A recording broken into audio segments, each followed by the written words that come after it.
Hi hello ನಮಸ್ತೆ ಎಲ್ಲರಿಗೂ ಸ್ವಾಗತ ಮತ್ತೊಮ್ಮೆ ನಮ್ಮ ಚಾನಲ್ಗೆ.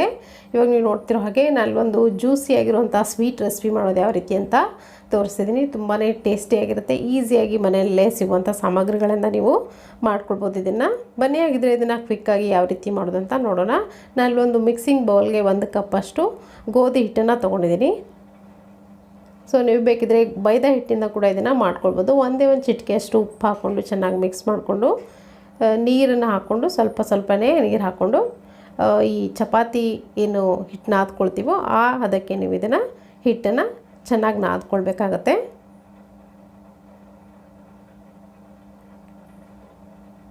ಸೊ ಇವಾಗ ಈ ಥರ ಹಿಟ್ಟನ್ನು ಚೆನ್ನಾಗಿ ನಾದ್ಕೊಳ್ಳಿ. ಸ್ವಲ್ಪ ಗಟ್ಟಿಯಾಗಿ ಹಿಟ್ಟನ್ನು ನಾದಿದ್ರೂ ಏನು ತೊಂದರೆ ಇಲ್ಲ, ತುಂಬ ಚೆನ್ನಾಗೇ ಬರುತ್ತೆ.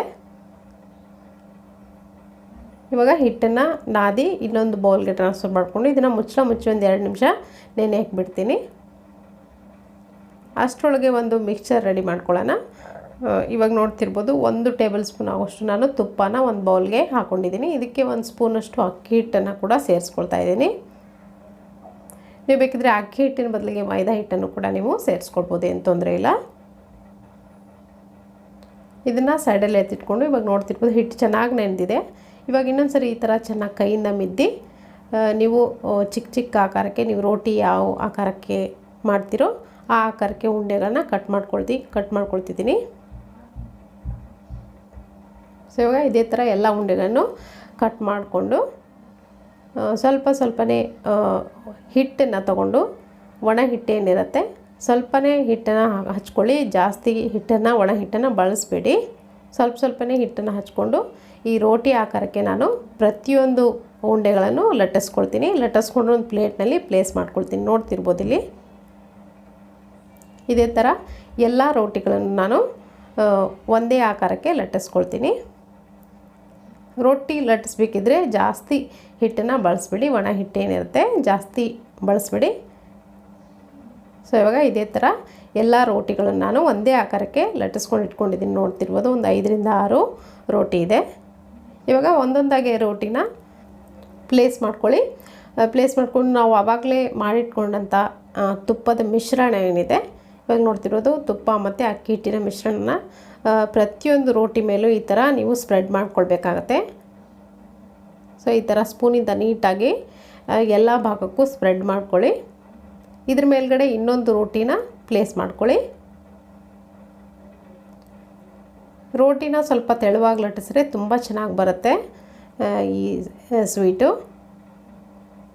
ಇವಾಗ ಮತ್ತೆ ಇದ್ರ ಮೇಲ್ಗಡೆ ಕೂಡ ನಾನಿಲ್ಲಿ ಸ್ಪ್ರೆಡ್ ಮಾಡ್ಕೊಳ್ತಿದ್ದೀನಿ ತುಪ್ಪದ ಮಿಶ್ರಣನ.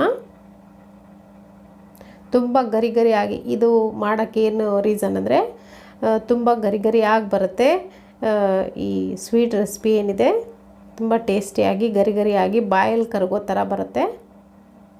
ಇದೇ ಥರ ಒಂದ್ರ ಒಂದು ರೋಟಿಗಳನ್ನು ಪ್ಲೇಸ್ ಮಾಡಿ ಇದ್ರ ಮೇಲ್ಗಡೆ ಈ ಥರ ತುಪ್ಪದ ಮಿಶ್ರಣ ಸ್ಪ್ರೆಡ್ ಮಾಡ್ತಾ ಹೋಗ್ತೀನಿ. ಒಂದು 5 ರಿಂದ 6 ರೋಟಿನ ಮಾಡ್ಕೊಂಡಿದ್ದೀನಿ ನಾನಿಲ್ಲಿ. ಇದೇ ಥರ ಎಲ್ಲ ರೋಟಿಗಳನ್ನು ಮಾಡಿ ನೋಡಿ ಇದ್ರ ಮೇಲ್ಗಡೆ ಕೊನೆ ಲೇಯರ್ ಕೂಡ ನಾನು ಇದನ್ನು ತುಪ್ಪವನ್ನು ಸ್ಪ್ರೆಡ್ ಮಾಡ್ಕೊಳ್ತಿದ್ದೀನಿ. ಸೊ ಇವಾಗ ನೋಡ್ತಿರ್ಬೋದು ಇಷ್ಟು ರೋಟಿಗಳನ್ನು ಒಂದ್ರ ಮೇಲ್ಗಡೆ ಒಂದು ಇಟ್ಟು ಸೆಟ್ ಮಾಡ್ಕೊಂಡಿದ್ದೀನಿ. ಇವಾಗ ಇದನ್ನು ಈ ಥರ ರೋಲ್ ಮಾಡ್ಕೊಳ್ಳಿ, ನೀಟಾಗಿ ತೆಳುವಾಗಿ ರೋಲ್ ಮಾಡ್ಕೊಳ್ಳಿ. ಸೊ ಈ ಥರ ಚೆನ್ನಾಗಿ ರೋಲ್ ಮಾಡಿಕೊಂಡು ಇವಾಗ ಇದನ್ನು ಚಾಕುವಿಂದ ಚಿಕ್ಕ ಪೀಸ್ಗಳನ್ನಾಗಿ ಕಟ್ ಮಾಡ್ಕೊಳ್ತೀನಿ. ನೋಡ್ತಿರ್ಬೋದು ಎಷ್ಟು ಆಗುತ್ತೋ ಅಷ್ಟು ತೆಳುವಾಗಿ ನೀವು ಈ ಪೀಸ್ಗಳನ್ನು ಕಟ್ ಮಾಡ್ಕೊಳ್ಳಿ. ಇವಾಗ ನೋಡ್ತಿರ್ಬೋದು ಎಷ್ಟು ಲೇಯರ್ಸ್ ಬಂದಿದೆ ಅಂತ. ಇದೇ ಥರ ಪ್ರತಿಯೊಂದು ನಾನು ಕಟ್ ಮಾಡ್ಕೊಂಡಿದ್ದೀನಿ. ನೋಡ್ತಿರ್ಬೋದು ಇಲ್ಲಿ ಈ ಥರ ಕೈಯಿಂದ ಸೆಟ್ ಮಾಡ್ಕೊಳ್ಳಿ. ಎಡ್ಜಸ್ ಏನಾದರೂ ಬಿಟ್ಕೊಂಡಿದ್ರೆ ಕೈಯಿಂದ ನೀವು ಇವಾಗಲೇ ಪ್ರೆಸ್ ಮಾಡಿಕೊಂಡು ಗಟ್ಟಿ ಮಾಡ್ಕೊಳ್ಳಿ. ಸೊ ಇದನ್ನು ಯಾವುದೇ ಹಿಟ್ಟನ್ನು ಬಳಸಲಾರದೆ, ಒಣ ಹಿಟ್ಟನ್ನು ಬಳಸಲಾರದೆ ಈ ಥರ ಒಂದ್ಸರಿ ಪ್ರೆಸ್ ಮಾಡಿದ್ರೆ ಸಾಕು. ಲಟ್ಟಣಿಗೆಯಿಂದ ನೋಡ್ತಿರ್ಬೋದು ಇಲ್ಲಿ ಈ ಥರ ಲಟ್ಟಿಸಿದ್ರೆ ಸಾಕು. ಜಾಸ್ತಿ ಒತ್ತಿ ಲಟ್ಟಿಸ್ಲಿಕ್ಕೆ ಹೋಗಬೇಡಿ. ಮೇಲ್ಗಡೆ ಜಸ್ಟು ಸ್ವಲ್ಪ ಸೈಜ್ ದೊಡ್ಡದಾಗೋವರೆಗೂ ಲಟ್ಟಿಸಿದ್ರೆ ಸಾಕು. ಸೊ ಇವಾಗ ನೋಡಿ ಎಲ್ಲವನ್ನು ನಾನು ರೆಡಿ ಮಾಡಿಟ್ಕೊಂಡಿದ್ದೀನಿ. ಇದನ್ನು ಮಾಡೋಕ್ಕಿಂತ ಮುಂಚೆ ಮೊದಲಿಗೆ ನಾನಿಲ್ಲಿ ಸಕ್ಕರೆ ಪಾಕನ ರೆಡಿ ಮಾಡ್ಕೊಳ್ತೀನಿ.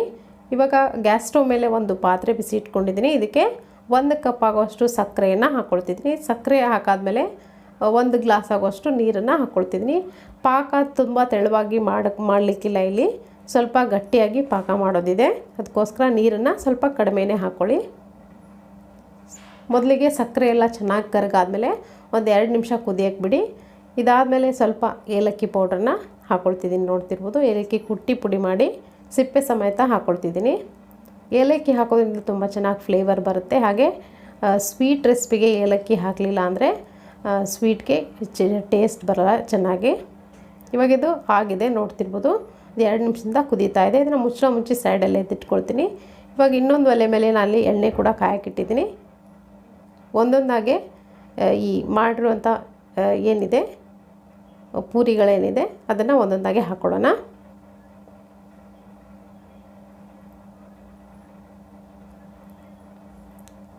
ಮೀಡಿಯಮ್ ಫ್ಲೇಮ್ನಲ್ಲಿ ಇಟ್ಕೊಂಡು ಇದೆಲ್ಲವನ್ನು ಹಾಕ್ಕೊಳ್ಳಿ. ಹೈ ಫ್ಲೇಮ್ಲಿಟ್ಟು ಇದನ್ನು ಫ್ರೈ ಮಾಡಲಿಕ್ಕೆ ಹೋದರೆ ಚೆನ್ನಾಗಿ ಒಳಗಡೆವರೆಗೂ ಕ್ರಿಸ್ಪಿಯಾಗಿ ಫ್ರೈ ಆಗಲ್ಲ. ಸ್ವಲ್ಪ ಹೊತ್ತು ಮೀಡಿಯಮ್ ಫ್ಲೇಮ್ ಇಟ್ಕೊಂಡು ಈ ಥರ ಎರಡು ಬದಿನೂ ಚೆನ್ನಾಗಿ ಒಂದು 2 ನಿಮಿಷ ನೀವು ಫ್ರೈ ಮಾಡ್ಕೊಳ್ಬೇಕಾಗತ್ತೆ. ಸ್ವಲ್ಪ ಫ್ರೈ ಮಾಡಲಿಕ್ಕೆ ಮಾತ್ರ ಇದು ಟೈಮ್ ತೊಗೊಳ್ಳೋದು.